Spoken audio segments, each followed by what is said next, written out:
Hi, my name is Lily Kempa, and this is my presentation on a film review of Blue is the Warmest Color.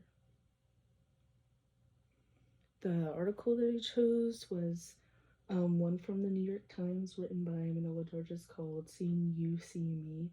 And Manola Dargis is the chief film critic for the New York Times, so she's very knowledgeable and has been doing film reviews and critiques for them for years.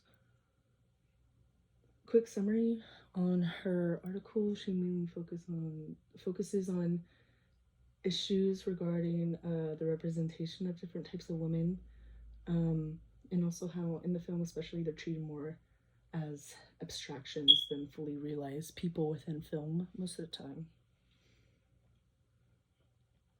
The main problem she has is how the director's own artistic indulgences overshadows those that of Adelie and Emma when it comes to the relationship between each other. And this is specifically like with the food. I know it's supposed to represent like Adelie's hunger and desire, and I know that it's also like he wanted to make it as French as possible. But I think you should show real lesbian desire, not just mask it with food. And I also think that this being a lesbian film should come first, not a French film.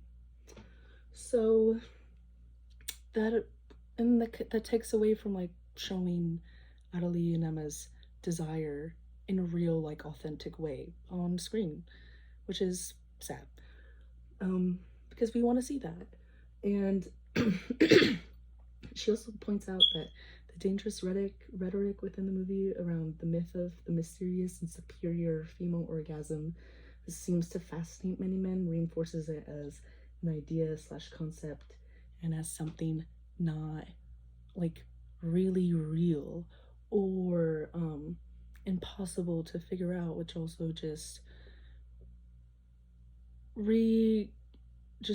reinforces the kind of like idea that women aren't humans but something else. But if they,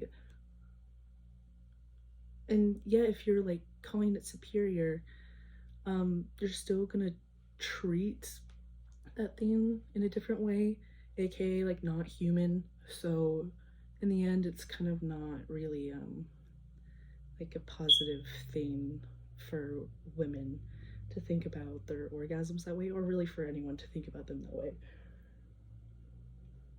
And expanding on the issues, the dangerous rhetoric within the movie that I was just talking about, it only allows for the women to become these fantasies for men to indulge in about like their pleasure and what that feels like and all this stuff, when it's really just like we all have the same desires and the same feelings and the same nervous system that sends signals to our brains to feel things. It's all the same. It's all the same, you know? And Julie Monroe specifically calls this like sacralizing their pleasure. And yeah, it's just not a positive benefit outcome for anybody. And going back to the food thing, Adelie's hunger is contained and aestheticized for the non-queer palette and able to rawly showcase her lesbian desire authentically. And this goes back to the thing about the food.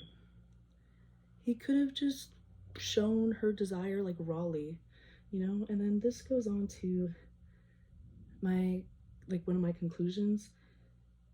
Adelie's internal struggle wasn't as nearly as poignant in the movie compared to how it was depicted in the graphic novel.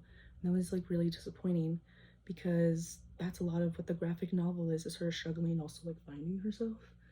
And I was really disappointed that Adelie ended up cheating on Emma with a man, and that's how the relationship ended, because I just thought it further dismissed like both like their lesbian desire and like their whole relationship in general.